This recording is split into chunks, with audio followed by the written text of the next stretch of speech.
അസ്സലാമു അലൈക്കും വറഹ്മത്തുള്ളാഹി. അൽഹംദുലില്ലാഹ് വസ്സലാത്തു വസ്സലാം അലാ റസൂലില്ലാഹി വഅലാ ആലിഹി വസഹബിഹി അജ്മഈൻ. അമ്മാ ബഅദ്. അഊദു ബില്ലാഹി മിനശ് ശൈത്വാനിർ റജീം. ബിസ്മില്ലാഹിർ റഹ്മാനിർ റഹീം. ഇന്നമാ അംവാലുക്കും വ ഔലാദുക്കും ഫിത്ന അല്ലാഹു ഇൻദഹു അജ്റുൻ അലീം.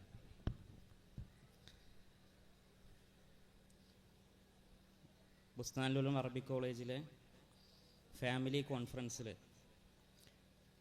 കുടുംബ സദസ്സിലാണ് നമ്മളെല്ലാവരും സന്നിഹിതരായിട്ടുള്ളത്. കുടുംബത്തിനകത്തെ വ്യത്യസ്തമായ വിഷയങ്ങൾ ചർച്ച ചെയ്ത് പോകുന്ന ഒരു സെഷനാണ്. അതിൽ കുടുംബത്തിനകത്ത് ഒരു പ്രധാനപ്പെട്ട അംഗമായ കുട്ടികളെ കുറിച്ചുള്ള ഒരു ചെറിയ സംസാരമാണ് ഈ ഒരു ടോപ്പിക്കിൽ ഉദ്ദേശിക്കുന്നത്. കുട്ടികളെ നമ്മളുടെ വീട്ടിൽ നമ്മൾക്ക് മുമ്പിൽ കുട്ടികൾ വളർന്നു വരുമ്പോൾ കുട്ടികളുടെ വളർച്ചയിൽ നമ്മൾ ഇടപെടുന്ന രീതിയിൽ എന്തെല്ലാം കാര്യങ്ങളാണ് നമ്മളും കുട്ടിയും തമ്മിലുള്ള ആശയവിനിമയത്തിലും ക്രയവിക്രയങ്ങളിലും സംഭവിക്കുന്നു എന്നുള്ളതിൻ്റെ ശാസ്ത്രീയമായ വശത്തെ ചെറിയ രൂപത്തിൽ പരിചയപ്പെടുത്താനാണ് ഇവിടെ ഉദ്ദേശിക്കുന്നത്. നമ്മളെല്ലാവരും കേൾക്കുന്ന പല ഖുർആൻ ക്ലാസ്സുകളിലും കേൾക്കുന്ന പ്രഭാഷണങ്ങളിലും കുത്തുകളിലെല്ലാം കേൾക്കുന്ന ഒരു ഹദീസുണ്ട്. റസൂലുള്ളാഹി സ്വല്ലല്ലാഹു അലൈഹി വസല്ലം പറയുന്നു, മല്ലം യർഹമു സ്വഈറന വയരിഫു ഹക്ക കബീറന ലൈസ മിന്ന. കുട്ടികളോട് കരുണ കാണിക്കാത്തവർ, മുതിർന്നവരോടുള്ള കടമ നിർവഹിക്കാത്തവർ, ഇവർ രണ്ടുപേരും എന്നിൽപ്പെട്ടവനല്ല എന്ന് റസൂലുള്ളാഹി സ്വല്ലല്ലാഹു അലൈഹി വസല്ലം വ്യക്തമായി പറഞ്ഞിട്ടുണ്ട്. നമുക്കെല്ലാവർക്കും അറിയാം, നമ്മളുടെ സമൂഹത്തിൽ മുതിർന്നവരെ ബഹുമാനിക്കുന്നതിൽ നമ്മൾ വളരെ കോൺഷ്യസ് ആണ്. എല്ലാ നിലക്കും നമ്മളത് പ്രകടിപ്പിക്കാറുണ്ട്. അവരുടെ മുമ്പിൽ നമ്മൾ ആ രൂപത്തിലുള്ള ബഹുമാനം കാണിക്കാറുണ്ട്, അവരോടുള്ള കടമകൾ നിർവഹിക്കാറുണ്ട്. പക്ഷേ നമ്മൾ ഇതേ ഹദീസിൻ്റെ ഒരു പകുതി ഭാഗമായ യർഹമു സ്വഈറന, കുട്ടികളോട് കരുണ കാണിക്കുക എന്നുള്ള ഭാഗം എത്രത്തോളം നമ്മളുടെ കുടുംബത്തിനകത്ത് നമ്മളുടെ വീടുകളിൽ നമ്മൾ കുട്ടികളോട് കാണിക്കുന്നുണ്ട് എന്നുള്ളത് വളരെ സൂക്ഷ്മമായി പരിശോധിക്കേണ്ടതുണ്ട് എന്നുള്ളതാണ് ഇതിൻ്റെ ആമുഖമായിട്ട് പറയാനുള്ളത്. സാധാരണ പറയാറുണ്ട്, നമ്മളുടെ ഒരു ചൈൽഡ് സെൻറ്റേർഡ് സൊസൈറ്റിയാണ്. അഥവാ നമ്മൾ കുട്ടികൾക്ക് വേണ്ടിയിട്ടാണ് ജീവിക്കുന്നത്. കുട്ടികളുടെ വിദ്യാഭ്യാസത്തെക്കുറിച്ച് നമ്മൾ ഒരുപാട് വാചാലകരാകും. നമ്മളുടെ സർക്കാർ സംവിധാനങ്ങൾ കുട്ടികൾക്ക് വേണ്ടി ഒരുപാട് നിയമങ്ങൾ കൊണ്ടുവരും. കുട്ടികൾക്ക് ഡയറക്റ്റ് വിളിക്കാനുള്ള ഫോൺ നമ്പറുകളുണ്ട്. കുട്ടിയുമായി ബന്ധപ്പെട്ട നിയമങ്ങളിലും അവകാശങ്ങളിലും എല്ലാം നമ്മളെല്ലാവരും വളരെ ആകുലരാണ്. പക്ഷേ എത്രത്തോളം നമ്മളുടെ സൊസൈറ്റി ചൈൽഡ് ഫ്രണ്ട്ലി ആണെന്ന് ചോദിച്ചാൽ, ഒരു കുട്ടിക്ക് പൂർണ്ണ സംതൃപ്തിയോടുകൂടി വളരാനുള്ളൊരു സാഹചര്യം നമ്മൾ ഒരുക്കി കൊടുക്കുന്നുണ്ടെന്ന് ചോദിച്ചാൽ അതിനല്ല എന്നാണ് ഉത്തരം. അഥവാ നമ്മളുടെ സൊസൈറ്റി ചൈൽഡ് സെൻറ്റേർഡ് ആണ്, പക്ഷെ ചൈൽഡ് ഫ്രണ്ട്ലി അല്ല എന്ന് സാധാരണ പറയാറുണ്ട്. അതെന്തുകൊണ്ടാണ് എന്നുള്ളതാണ് നമ്മൾ പരിശോധിക്കുന്നത്.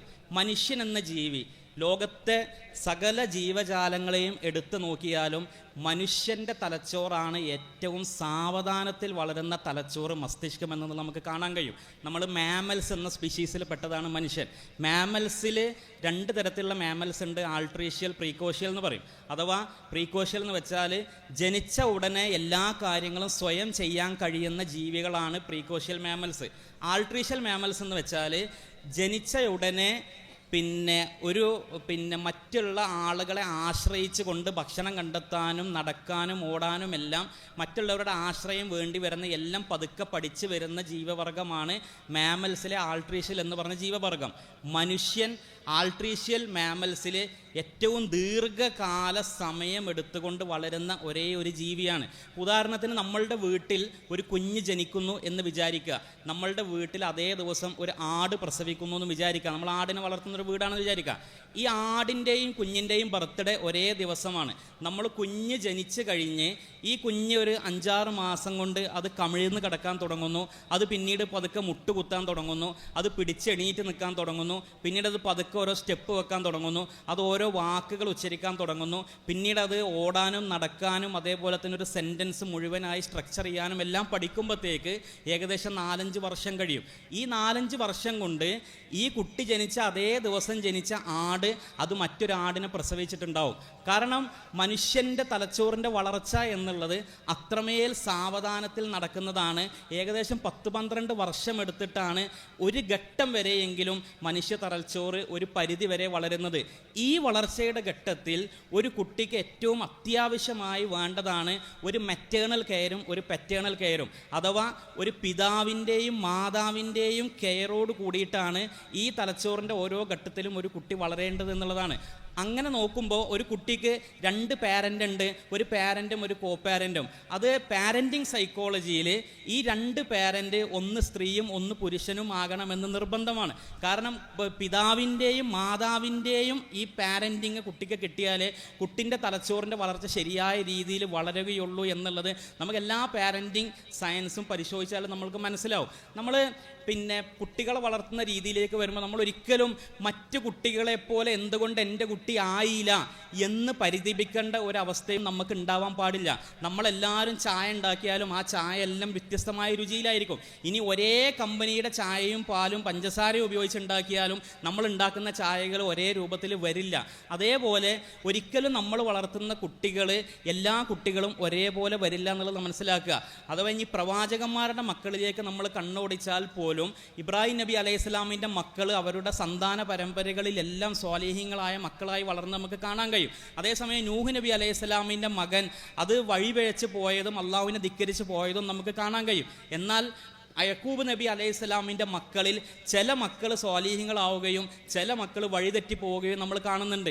പ്രവാചകന്മാർ അവർ അള്ളാഹുവിൽ നിന്ന് നിർദ്ദേശപ്രകാരം ജീവിക്കുന്ന ആളുകൾ അവർ വളർത്തുന്ന മക്കളിൽ പോലും ഒരേ പിതാവായ പ്രവാചകൻ വളർത്തുന്ന മക്കളിൽ പോലും ചിലർ നന്നായി വരുന്നതും ചിലർ മോശമായി വരുന്നതും നമുക്ക് കാണാം. അതുകൊണ്ട് തന്നെ നമ്മൾ എത്ര തന്നെ നല്ല രൂപത്തിൽ വളർത്തിയാലും നമ്മളുടെ മക്കൾ ഏറ്റവും പെർഫെക്റ്റായി നല്ല രൂപത്തിൽ വരണം എന്നുള്ളതിൽ യാതൊരു നിർബന്ധവുമില്ല. അതെല്ലാം അള്ളാഹുവിൻ്റെ അടുത്തു നിന്നുള്ളൊരു വിധിയുടെ തീരുമാനം കൂടിയാണ് നമ്മൾ മനസ്സിലാക്കുക. 2 കാര്യങ്ങൾ കുട്ടികളുടെ വളർച്ചയിൽ സ്വാഭാവികമായും അവരെ സ്വാധീനിക്കും. ഒന്ന് നെയ്ച്ചറും നർച്ചറുമാണ്. നെയ്ച്ചർ എന്ന് വെച്ചാൽ ജനിതകമായി കിട്ടുന്നതാണ്. ഏകദേശം ഒരു കുട്ടിയുടെ സ്വഭാവ സവിശേഷതകളിലെല്ലാം 50% ജനിതകമായി അവൻ്റെ പാരമ്പര്യത്തിൽ നിന്ന് അവന് കിട്ടുന്ന സംഗതികളുണ്ട്. ബാക്കി പകുതി എന്നുള്ളത് നർച്ചറിങ് ആണ്. നർച്ചറിങ് എന്ന് വെച്ചാൽ അവൻ വളരുന്ന അന്തരീക്ഷത്തിൽ എന്തെല്ലാം സെറ്റ് ചെയ്ത് വെച്ചിട്ടുണ്ടോ അതിനനുസരിച്ച് അവൻ്റെ സ്വഭാവ സവിശേഷതകൾ രൂപപ്പെടുന്നതാണ്. അതിൽ അവനുമായി ഇടപഴകുന്ന ആളുകളുണ്ട്, അവൻ്റെ ചുറ്റിനും അവൻ വീക്ഷിക്കുന്ന കാര്യങ്ങളുണ്ട്, അവൻ കേൾക്കുന്നതും കാണുന്നതുമായ സംഗതികളുണ്ട്. ഈ ഒരു അന്തരീക്ഷം അവനെ പകുതിയോളം അവൻ്റെ സ്വഭാവത്തെയും ബുദ്ധിയെയും രൂപപ്പെടുത്തുന്നതിൽ കാര്യമായ പങ്ക് വഹിക്കുന്നുണ്ട് നമ്മൾ മനസ്സിലാക്കുക. നമ്മൾ കുട്ടികളുടെ വളർത്തുന്ന ഘട്ടത്തിലേക്ക് വരുമ്പോൾ പലപ്പോഴും നമ്മൾക്ക് പറ്റുന്ന തെറ്റെന്താണെന്ന് വെച്ചാൽ നമ്മൾ പലപ്പോഴും കുട്ടിയോട് കാണിക്കുന്ന രീതി എന്ന് പറഞ്ഞാൽ പവർ ബേസ്ഡ് പാരൻറ്റിങ് ആണ്. അഥവാ പവർ ബേസ്ഡ് പാരൻറ്റിംഗ് എന്ന് വെച്ചാൽ നമ്മൾ പലപ്പോഴും കുട്ടി ഒരു കാര്യം അനുസരിക്കുന്നില്ലെങ്കിൽ ഭീഷണിയാണ് നമ്മൾ ഏറ്റവും കാര്യമായി നോക്കുന്നൊരു മാർഗം. അഥവാ നീ ഇത് ചെയ്തില്ലെങ്കിൽ നിന്നെ ഞാൻ ഇങ്ങനെയാക്കും എന്ന രൂപത്തിലുള്ള ഭീഷണികളിലൂടെയാണ് പലപ്പോഴും നമ്മൾ കുട്ടിയൊരു കാര്യം അനുസരിപ്പിക്കുക. അതല്ലെങ്കിൽ പിന്നെ അടുത്ത സ്റ്റെപ്പ് എന്ന് പറഞ്ഞാൽ അടിയാണ്. അടിക്കാൻ നമ്മൾ പരമാവധി ശ്രമിക്കും. ഇതെല്ലാം ഒരു പവർ ബേസ്ഡ് പാരൻറ്റിംഗ് ആണ്. ഈ പവർ ബേസ്ഡ് പാരൻറ്റിങ്ങിൻ്റെ പ്രശ്നം എന്താണെന്ന് വെച്ചാൽ ഈ മുറ ഇങ്ങനെ ഒരു രീതി ഈ കുട്ടി പഠിച്ചെടുക്കുകയും കുട്ടിനേക്കാളും പവർ കുറഞ്ഞ ആളുകളിൽ ഭാവിയിൽ കുട്ടി ഇത് ഉപയോഗിക്കുകയും ചെയ്യും. ഇപ്പോൾ കുട്ടിയുടെ അവൻ്റെ താഴെ വളരുന്ന അവൻ്റെ അനിയന്മാരും അനിയത്തിമാരുമായ സഹോദരങ്ങൾ. അപ്പോൾ കുട്ടിക്കറിയാം ഒരാളെ ഒരു കാര്യം അനുസരിപ്പിക്കണമെങ്കിൽ പവർ ഉപയോഗിച്ചാൽ അനുസരിപ്പിക്കാൻ പറ്റും, അഥവാ അടിച്ചാൽ അനുസരിപ്പിക്കാൻ പറ്റും, ഭീഷണിപ്പെടുത്തിയാൽ അനുസരിപ്പിക്കാൻ പറ്റും. അപ്പം നമ്മളിൽ നിന്ന് കുട്ടി പഠിക്കുന്ന ഒരു സംഗതി കുട്ടി അവൻ്റെ സഹോദരങ്ങളിലേക്ക് പരീക്ഷിക്കും. കുട്ടി മറ്റ് സ്ഥലങ്ങളിൽ സ്കൂളിലോ കളിസ്ഥലങ്ങളിലോ പോകുമ്പോൾ അവനേക്കാളും പവർ കുറഞ്ഞ ആളുകളിൽ അവൻ ഈ പവർ ബേസ്ഡ് ആയിട്ടുള്ള അനുസരണക്കുന്ന രീതി അവൻ ഇത് ശരിയാക്കാൻ നോക്കും എന്നുള്ളത് നമ്മൾ മനസ്സിലാക്കുക. അപ്പോൾ നമ്മളിത് ചെയ്യുന്നതിൻ്റെ മൂലം കുട്ടിയിലുണ്ടാകുന്ന ഒരുപാട് പ്രയാസങ്ങളുണ്ട്. അഥവാ കുട്ടി ഒരു സംഗതി ഒരു സ്ട്രെസ്സിലേക്ക് വരുന്നത് അവൻ്റെ ശരീരത്തിൽ ചില മാറ്റങ്ങൾ നടക്കുന്നുണ്ട്. അത് ഇപ്പോൾ കുട്ടി ഉദാഹരണത്തിന് കരയാണെന്ന് വിചാരിക്കുക. ഒരു കരയുന്ന കുട്ടിയിൽ സംഭവിക്കുന്ന എന്താണ്? നമ്മളൊരു ചെറിയ കുട്ടിയെ ഒരു ബെഡ്റൂമിൽ നല്ല രൂപത്തിൽ ഉറക്കി കിടത്തിയിട്ട് നമ്മൾ ചിലപ്പോൾ ആ വാതിലൊന്ന് കാറ്റിൽ ഒന്ന് ഉറക്കടഞ്ഞാൽ ആ ശബ്ദം കൊണ്ട് കുട്ടി ഞെട്ടി ഉണരും, കുട്ടി പേടിക്കും, കുട്ടി കരയും. എന്താണ് സത്യത്തിൽ ഈ സമയത്ത് കുട്ടിയിൽ സംഭവിക്കുന്നതെന്ന് ചോദിച്ചാൽ കുട്ടിയുടെ തലച്ചോറ് കുട്ടിയോട് പറയുകയാണ് എന്തോ ഒരു അറ്റാക്ക് വരുന്നുണ്ട്, നീ സുരക്ഷിതനല്ല. ആ സുരക്ഷിതനല്ല എന്നുള്ള ഫീല് വരുമ്പോൾ കുട്ടിയിൽ ഉണ്ടാകുന്ന ഒരു സംഗതി പിന്നെ സ്ട്രെസ് ഹോർമോൺ റിലീസാവും, അഥവാ കോർട്ടിസോൾ എന്ന് പറയും. കോർട്ടിസോൾ എന്നുള്ള ഹോർമോൺ റിലീസാവും. ഇതെങ്ങനെയാണ് നമ്മളിലൊക്കെ പ്രവർത്തിക്കുന്ന സംഗതിയാണ്. ഉദാഹരണത്തിന് നമ്മൾ ഒരു നായയെ കാണുന്നു എന്ന് വിചാരിക്കുക. ഒരു നായയെ കാണുമ്പോൾ നമ്മൾ സത്യത്തിൽ പേടിക്കും. അതെന്താ സംഭവിക്കുന്നത് വെച്ചാൽ, നമ്മൾ നായയെ കാണുന്നതോടുകൂടി നമ്മുടെ ഹൈപ്പോതലാമസ് ഈ സെൻസറിൽ ഇത് ഒബ്ജക്റ്റ് ചെയ്യുക, ഇത് ഐഡൻറ്റിഫൈ ചെയ്യുകയും എന്നിട്ട് നമ്മുടെ അമിഗ്ഡാലയിൽ ഇത് സെൻസർ ചെയ്യും, ഇതൊരു നായയാണ്, അതുകൊണ്ട് എന്ത് ചെയ്യണം, ഓടാനുള്ള അല്ലെങ്കിൽ ഒരു ഫൈറ്റ് ഓർ ഫ്ലൈറ്റ്, അല്ലെങ്കിൽ ഒന്നെങ്കിൽ ഓടണം അല്ലെങ്കിൽ അതിന് നേരിടണം എന്നുള്ളൊരു സന്ദേശം നമ്മളുടെ തലച്ചോറിലേക്ക് കൊടുക്കും. ഈ സമയത്ത് നമ്മളുടെ തലച്ചോറിൽ നിന്ന് കോർട്ടിസോൾ എന്നുള്ള ഹോർമോൺ റിലീസ്, നമ്മൾ ഭയങ്കരമായി സ്ട്രെസ്സിലാവും, പേടിക്കും. പിന്നീട് അടുത്തത് റിലീസാവുന്നത് അഡ്രിനാലിൻ എന്നുള്ള ഹോർമോണാണ്. അഡ്രിനാലിൻ നമ്മുടെ ബ്ലഡിലേക്ക് മുഴുവൻ അടിച്ച് കയറുന്നതോടുകൂടി നമ്മളെ ഹാർട്ട് ബീറ്റ് കൂടും, നമ്മളെ ശ്വാസോച്ഛ്വാസം കൂടും. അങ്ങനെ നമ്മൾ ഓടാനുള്ളൊരു ടെൻഡൻസിയിൽ നമ്മൾ റെഡിയായി നിൽക്കും. ഇത് സത്യത്തിൽ നമ്മളെ പേടിപ്പിക്കുന്ന അല്ലെങ്കിൽ നമ്മൾ സ്ട്രെസ്സിലാവുന്ന ഏത് സിറ്റുവേഷനിലും നമ്മളെ ശരീരത്തിൽ നടക്കുന്ന ഒരു പ്രോസസ്സാണ്. ഇത് ജനിക്കുന്ന ഒരു കുട്ടിയിലും നടക്കുന്നുണ്ട്. ഒരു കുട്ടിയുടെ ബ്രെയിനും നമ്മളെ ബ്രെയിനും തമ്മിലുള്ള പ്രധാനപ്പെട്ട ഒരു വ്യത്യാസം എന്താണെന്ന് വെച്ചാൽ, കുട്ടിയുടെ ബ്രെയിനിൻ്റെ ഏറ്റവും നന്നായി പ്രവർത്തിക്കുന്ന ഭാഗം ബ്രെയിനിൻ്റെ അടിയിലുള്ള ലിംബിക് ബ്രെയിൻ എന്ന് പറയുന്ന ഒരു ഭാഗമാണ്. ലിംബിക് ബ്രെയിനിൻ്റെ പ്രധാനപ്പെട്ട ഫങ്ഷൻ എന്താണെന്ന് വെച്ചാൽ ഇമോഷൻസ് കൺട്രോൾ ചെയ്യുക എന്നുള്ളതാണ്. കരയുക, സന്തോഷിക്കുക, ദേഷ്യപ്പെടുക, വാശി പിടിക്കുക, ഇതൊക്കെയാണ് പേടിക്കുക, ഇതൊക്കെയാണ് ലിംബിക് ബ്രെയിനിൻ്റെ പ്രധാനമായ സിസ്റ്റം. ഈ ലിംബിക് ബ്രെയിനെ കൺട്രോൾ ചെയ്യുന്നത് റാഷണൽ ബ്രെയിൻ എന്ന് പറഞ്ഞ ഫ്രണ്ടൽ ബ്രെയിനാണ്. ഈ ഫ്രണ്ട് ബ്രെയിന് സത്യത്തിൽ കുട്ടിയിൽ ഡെവലപ്പായിട്ടില്ല, അഥവാ ബ്രെയിനിൻ്റെ ഭാഗം അവിടെ ഉണ്ടെങ്കിലും അത് ഫങ്ഷൻ ചെയ്യുന്നില്ല എന്നുള്ളത് നമ്മൾ മനസ്സിലാക്കുക. ഫ്രണ്ടൽ ബ്രെയിന് പൂർണ്ണമായി ഒരു മനുഷ്യനിൽ ഫങ്ഷൻ ചെയ്യുന്നത് 25 വയസ്സോടു കൂടിയാണ്. അത് പതുക്കെ ഡെവലപ്പ് ചെയ്ത് വരുള്ളൂ. അതുകൊണ്ട് തന്നെ ഇത്തരം ഒരു സിറ്റുവേഷനിൽ ഒരു കുട്ടി പെടുമ്പോൾ ആ കുട്ടിക്ക് അറിയില്ല ഈ സിറ്റുവേഷനെ എങ്ങനെ നേരിടണം എന്നുള്ളത്. ആ സിറ്റുവേഷനെ നേരിടാൻ കുട്ടിയെ പരിശീലിപ്പിക്കേണ്ടത് ആ കുട്ടിയുടെ മാതാപിതാക്കളായ നമ്മളാണ്. അതുകൊണ്ട് തന്നെ കുട്ടിയെ എപ്പോഴും ഡ്രൈവ് ചെയ്തുകൊണ്ടിരിക്കുന്നത്, കുട്ടിയുടെ ബ്രെയിനെ എപ്പോഴും നയിച്ചുകൊണ്ടിരിക്കുന്നത് അവൻ്റെ ഇമോഷണൽ ബ്രെയിനായ ലിംബിക് ബ്രെയിനാണ്. പക്ഷേ നമ്മളുടെ ബ്രെയിന്, മുതിർന്നവരുടെ ബ്രെയിൻ അങ്ങനെയല്ല. നമ്മളുടെ ബ്രെയിനിൻ്റെ ഫ്രണ്ടൽ ഭാഗം വളർന്നിട്ടുണ്ട്. നമുക്ക് വളരെ യുക്തിപരമായി ചിന്തിക്കാൻ കഴിയും, നമ്മൾക്ക് ക്ഷമിക്കാൻ കഴിയും, നമുക്ക് ദേഷ്യപ്പെടാതെ ഇരിക്കാൻ കഴിയും. ആ ഒരു കാര്യം നമ്മൾ കുട്ടിയുമായിട്ടുള്ള ഇടപഴകലുകളിൽ ഉണ്ടാകണം എന്നുള്ളതാണ് നമ്മൾ മനസ്സിലാക്കുക. അപ്പോൾ കുട്ടി കരയുന്ന സംഗതി, കുട്ടി കരയുമ്പോൾ കുട്ടിയിൽ ഞാൻ പറഞ്ഞു കോർട്ടിസോളിൻ്റെ ഹോർമോൺ ഉണ്ടാവും. ഈ ബ്രെയിന് ഈ സമയത്ത് കുട്ടിക്ക് കൊടുക്കുന്ന ഒരു മെസ്സേജ് എന്താണെന്ന് വെച്ചാൽ, നീ സുരക്ഷിതനല്ല, എന്തോ ഒരു അറ്റാക്ക് വരാൻ പോകുന്നുണ്ട് എന്നുള്ളതാണ്. അപ്പോൾ കുട്ടി കരയും, കുട്ടിക്ക് ഓടാൻ കഴിയില്ല. ഈ സമയത്ത് നമ്മൾ മാതാപിതാക്കൾ ആരെങ്കിലും വന്നിട്ട് നിങ്ങൾ കരയുന്ന കുട്ടിനെ പ്രത്യേകം ശ്രദ്ധിച്ചാൽ മതി. കരയുന്ന കുട്ടിനെ നമ്മളൊന്ന് ടച്ച് ചെയ്താൽ, ഒന്ന് സ്പർശിക്കുന്നതോടുകൂടി ഒരുവിധം കുട്ടികളെല്ലാം കരച്ചിൽ അതോടുകൂടി നിർത്തും. കാരണം ഈ ടച്ച് എന്നുള്ളത്, സ്പർശനം എന്നുള്ളത് നമ്മൾ കുട്ടിയുടെ ദേഹത്ത് പ്രയോഗിക്കുന്നതോടുകൂടി കുട്ടിയുടെ തലച്ചോറിൽ ഓക്സിറ്റോസിൻ എന്നുള്ളൊരു ഹോർമോൺ റിലീസാവും. ഈ ഓക്സിറ്റോസിൻ എന്നുള്ള ഹോർമോണ് ഒരു ആൻറ്റി സ്ട്രെസ് ഹോർമോണാണ്. ഏത് തരത്തിലുള്ള സ്ട്രെസ്സിനെയും സപ്രസ് ചെയ്യുന്നൊരു ഹോർമോണാണ് ഓക്സിറ്റോസിൻ എന്നുള്ളത്. നമ്മൾ ടച്ച് ചെയ്യുന്നതോടുകൂടി ഓക്സിറ്റോസിൻ എന്നുള്ള ഹോർമോൺ കുട്ടിയുടെ തലച്ചോറ് റിലീസാവുകയും ഈ ഹോർമോൺ റിലീസാകുമ്പോൾ കുട്ടിയുടെ തലച്ചോറിന് കിട്ടുന്നൊരു സന്ദേശം എന്താണെന്ന് വെച്ചാൽ, ഞാനിപ്പോൾ പേടിക്കേണ്ടതില്ല, ഞാനിപ്പോൾ റിലാക്സ്ഡ് ആണ്, ഓക്കെ ആണെന്നുള്ള സന്ദേശമാണ്.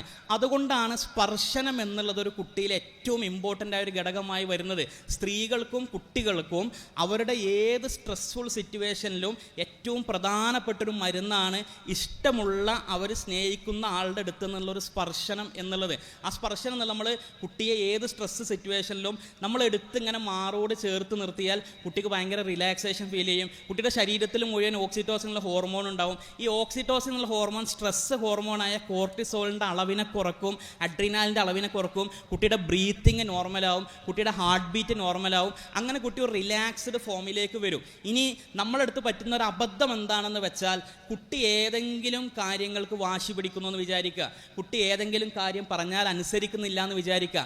ഇങ്ങനെയുള്ള കുട്ടി ഓൾറെഡി ഒരു സ്ട്രെസ്സിലിരിക്കുകയാണ്. ഒരു വാശിയിലുള്ള കുട്ടി എന്ന് പറഞ്ഞാൽ ഓൾറെഡി ഒരു സ്ട്രെസ് സിറ്റുവേഷനിലിരിക്കുകയാണ്. അപ്പോഴേ അവൻ്റെ തലച്ചോറിൽ ഒരുപാട് കോർട്ടിസോൾ ഉണ്ട്. ഈ വാശിയിലുള്ള കുട്ടിയോട് നമ്മൾ വീണ്ടും അവനെ ഭീഷണിപ്പെടുത്തി അനുസരിപ്പിക്കാൻ ശ്രമിക്കുമ്പോൾ അവൻ്റെ തലച്ചോറിൽ ഓൾറെഡി ഉള്ള കോർട്ടിസോളിൻ്റെ അളവ് നേരെ ഡബിൾ ആയിക്കൊണ്ടിരിക്കുകയാണ്. അഥവാ ഓൾറെഡി സ്ട്രെസ്സിലായ കുട്ടിനെ വീണ്ടും ഡബിൾ സ്ട്രെസ്സിലാക്കുകയാണ് സത്യത്തിൽ നമ്മൾ ചെയ്യുന്നത്. ആ ഒരു പവർ ബേസ്ഡ് സിസ്റ്റം മാറ്റി നമ്മൾ കുട്ടിയോട് സ്വീകരിക്കേണ്ട ഒരു സമീപനം എന്നുള്ളത് ലവ് ബേസ്ഡ് സിസ്റ്റമാണ്, സ്നേഹത്തിൻ്റെ അടിസ്ഥാനമുള്ള സിസ്റ്റമാണ്. അതാണ് പാരൻറ്റിങ്ങിൽ ഒരു വിശ്വാസികളായ രക്ഷിതാക്കൾക്ക് ഏറ്റവും കൂടുതൽ വേണ്ട ഗുണം എന്താണെന്ന് ചോദിച്ചാൽ ആ കാരുണ്യമാണ്. ആ കാരുണ്യത്തെക്കുറിച്ചാണ് പ്രവാചകൻ മുഴുവൻ സംസാരിച്ചിട്ടുള്ളത്. ഒരു അറബിയുടെ മുമ്പിൽ വെച്ച് പ്രവാചകൻ സല്ലല്ലാഹു അലൈഹി വസല്ലം തൻ്റെ മക്കളെ ചുംബിച്ചപ്പോൾ ആ അറബി ചോദിക്കുന്നുണ്ട്, എനിക്ക് 12 മക്കളുണ്ട്, ഞാൻ അവരെ ആരെ ഇതുവരെ ചുംബിച്ചിട്ടില്ല.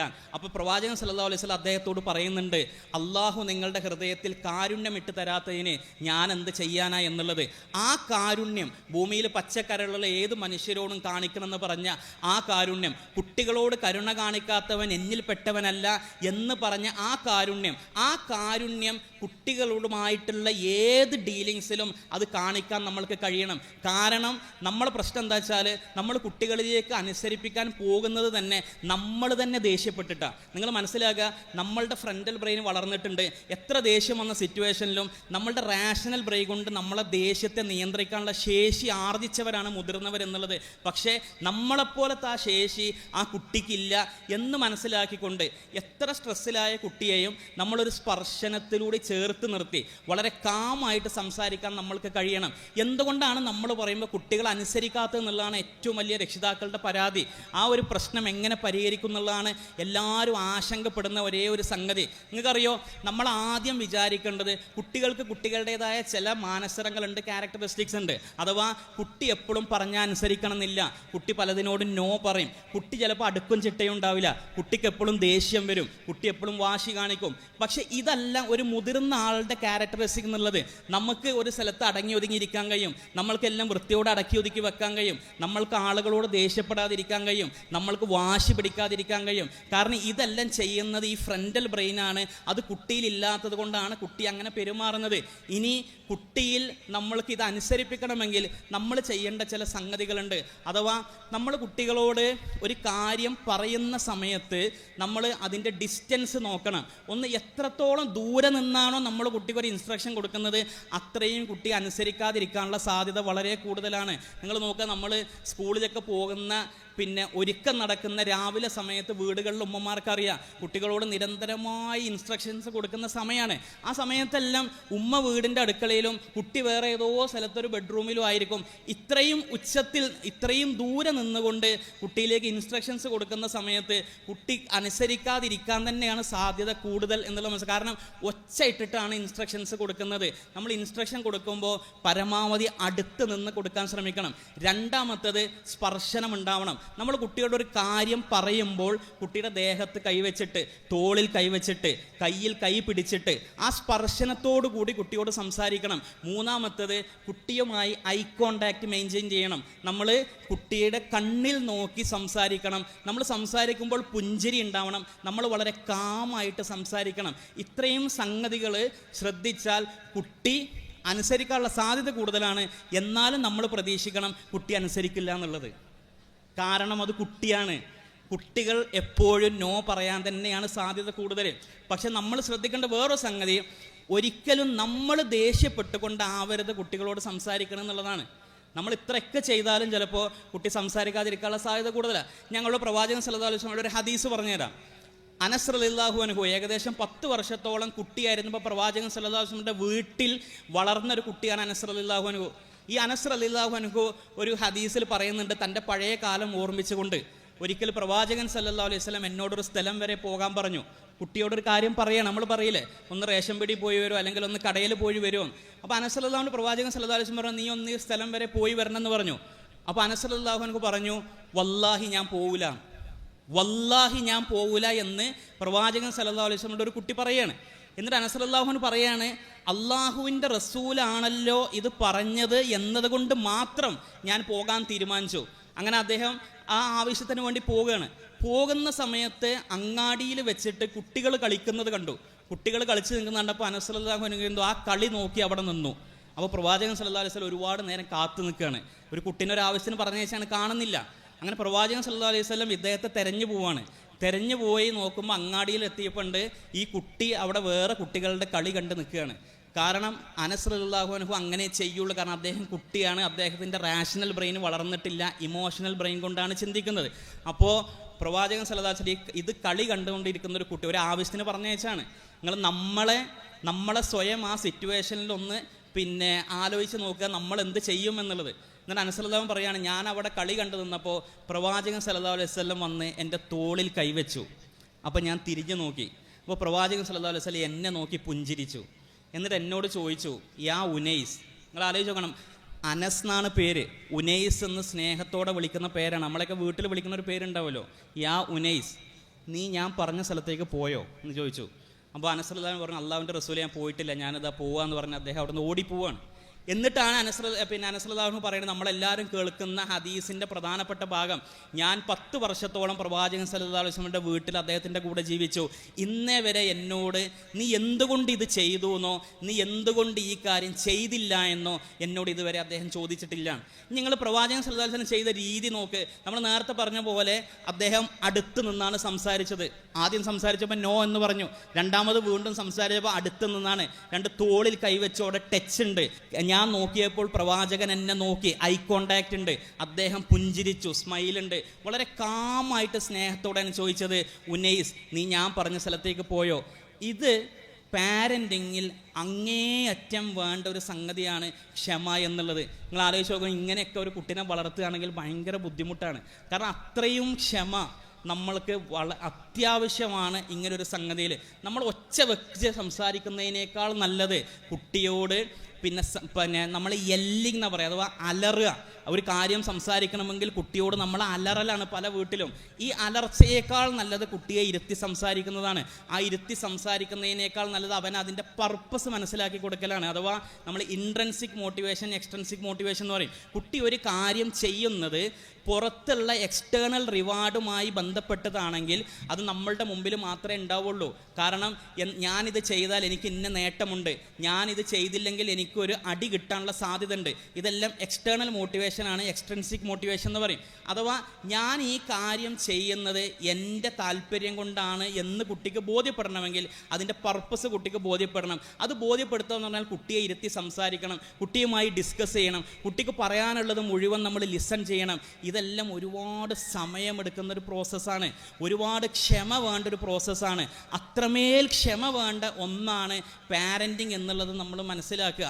എന്നാൽ മാത്രമേ നമ്മൾ ഉദ്ദേശിച്ചൊരു തലത്തിലേക്ക് ഈ കുട്ടി എത്തിച്ചേരുള്ളൂ എന്ന് മനസ്സിലാക്കുക. കാരണം അള്ളാഹു കുട്ടികളോട് പ്രാർത്ഥിക്കാൻ പറഞ്ഞൊരു പ്രാർത്ഥന ഉണ്ട്, റബ്ബി അർഹംഹുമാ കമാ റബ്ബയാനി സഗീറ എന്നുള്ളത്. അഥവാ നീ പിന്നെ അവരെന്നോട് ചെറുപ്പത്തിൽ കരുണ കാണിച്ചതുപോലെ നീ അവരോടും കരുണ കാണിക്കണേ എന്നുള്ളത്. ആ കരുണയാണ് അള്ളാഹു നമ്മളോട് യർഹമു സഗീറന, കുട്ടികളോട് നിങ്ങൾ കരുണ കാണിക്കുക എന്ന് പറഞ്ഞ് കാണിക്കാൻ പറഞ്ഞ ആ കരുണ. ആ കരുണ നമ്മൾ കുട്ടികളോട് ഈ വളർച്ചയുടെ ഘട്ടത്തിൽ കാണിച്ചിട്ടില്ലെങ്കിൽ നാളെ നമ്മളുടെ മക്കൾ പ്രാർത്ഥിക്കുന്ന ആ പ്രാർത്ഥനയിൽ നിന്ന് അള്ളാഹുവിൻ്റെ കാരുണ്യം നമ്മളിലേക്ക് കിട്ടുമോ എന്നുള്ളത് നമ്മൾ സംശയിക്കേണ്ടതാണ്. ഖുദ്സിയായ ഒരു ഹദീസിൽ അള്ളാഹു പറയുന്നുണ്ട്, അള്ളാഹു പറയുന്നു, അനല്ലാ, ഞാൻ അള്ളാഹു ആണ്, അനർ റഹ്മാൻ, ഞാൻ റഹ്മാനാണ്, ഹലക്കത്തുർ റഹിമ, ഞാൻ റഹിമയെ സൃഷ്ടിച്ചു. റഹിമ എന്ന് പറഞ്ഞാൽ ഗർഭപാത്രത്തിന് അറബിയിൽ പറയുന്ന പേരാണ് റഹിമ എന്നുള്ളത്. ഹലക്കത്തുർ റഹിമ, ഞാൻ റഹിമ സൃഷ്ടിച്ചു. വശകക്തു ലഹ മിൻ ഇസ്മി, അത് എൻ്റെ പേരിൽ നിന്ന് ഞാൻ അതിനെ അടർത്തിയെടുത്തതാണ്. റഹ്മാൻ എന്ന അള്ളാഹുവിൻ്റെ പേരിൽ നിന്ന് അടർത്തിയെടുത്തുകൊണ്ടാണ് റഹിമ എന്ന പേരുള്ള ഗർഭപാത്രത്തെ സൃഷ്ടിച്ചതെന്ന് അള്ളാഹു സുബ്ഹാനഹു വ തആല പറയുന്നുണ്ട്. ഉപരിലോകത്ത് നിന്ന് ഒരു ആത്മാവിന് അള്ളാഹു നമ്മൾക്ക് ഇറക്കി തരുമ്പോൾ ആ ആത്മാവ് ഒരു മനുഷ്യരൂപത്തിൽ നമ്മളുടെ കൈകളിലേക്ക് വരുന്നതിന് മുമ്പ് 9 മാസം അള്ളാഹുവിൻ്റെ റഹ്മാൻ എന്ന പേരിൽ നിന്ന് അടർത്തിയെടുത്തൊരു ഭവനത്തിൽ 9 മാസം വളർത്തി കൊടുത്തിട്ട് പിന്നീട് നമ്മളെ കൈകളിലേക്ക് തരുന്ന ആ കുഞ്ഞ്, അത്രയും കാലം അള്ളാഹു റഹ്മാനിൽ നിന്ന് അടർത്തിയെടുത്ത റഹിമ എന്ന പേരുള്ള ഒരു ഗർഭപാത്രത്തിൽ അത്രമേൽ കാരുണ്യത്തിൽ പൊതിഞ്ഞ് വളർത്തി ഒരു കുഞ്ഞിനെ നമ്മളിലേക്ക് തരുമ്പോൾ നമ്മളിൽ നിന്ന് ആ കുട്ടിക്ക് കിട്ടേണ്ട ഒരു കാരുണ്യം എന്നുള്ളത് അത് നമ്മൾക്ക് അള്ളാഹുവിനോടുള്ളൊരു ബാധ്യതയാണെന്ന് മനസ്സിലാക്കുക. നമ്മൾ തിരിച്ചറിയണം, ഒരു രക്ഷിതാവാകുക എന്ന് പറഞ്ഞാൽ വളരെ ബുദ്ധിമുട്ടുള്ളൊരു കാര്യമാണ്. ഒരു രക്ഷിതാവാകുക എന്ന് പറഞ്ഞാൽ അങ്ങേയറ്റം ക്ഷമ വേണ്ട ഒരു പണിയാണ്. ഒരു രക്ഷിതാവാകുക എന്ന് പറഞ്ഞാൽ അങ്ങേയറ്റം കാരുണ്യം നൽകേണ്ട ഒരു പണിയാണ്. പക്ഷേ നമ്മൾ തിരിച്ചറിയണം, ഒരു കുട്ടിയാകുക എന്ന് പറഞ്ഞാൽ അതിനേക്കാൾ ബുദ്ധിമുട്ടുള്ളൊരു സംഗതിയാണ്. അത് പക്ഷേ ആ കുട്ടിയുടെ തലച്ചോറ് കൊണ്ട് നമുക്ക് ചിന്തിക്കാൻ സാധിക്കുന്നില്ല എന്നുള്ളതാണ്. അതുകൊണ്ട് തന്നെ വിശ്വാസികളായ രക്ഷിതാക്കൾക്ക് പാരൻറ്റിങ് സയൻസിൽ ഏറ്റവും കൂടുതൽ വേണ്ട 2 ഗുണങ്ങൾ ഏതാണെന്ന് ചോദിച്ചാൽ അതൊന്ന് ഈ റഹ്മത്താണ്, ആ കാരുണ്യം കൊടുക്കാൻ നമ്മൾക്ക് കഴിയണം. 2 സ്വബറാണ്, അങ്ങേയറ്റത്തെ ക്ഷമ നമുക്ക് ആ കുട്ടികളോട് ഉണ്ടാവണം എന്ന് ഉണർത്തിക്കൊണ്ട് ഞാൻ ഈ സംസാരം അവസാനിപ്പിക്കുന്നു. വാഹിർ ദഅ്വാന അൽഹംദുലില്ലാഹി റബ്ബിൽ ആലമീൻ. അസ്സലാമു അലൈക്കും വറഹ്മത്തുള്ളാഹി.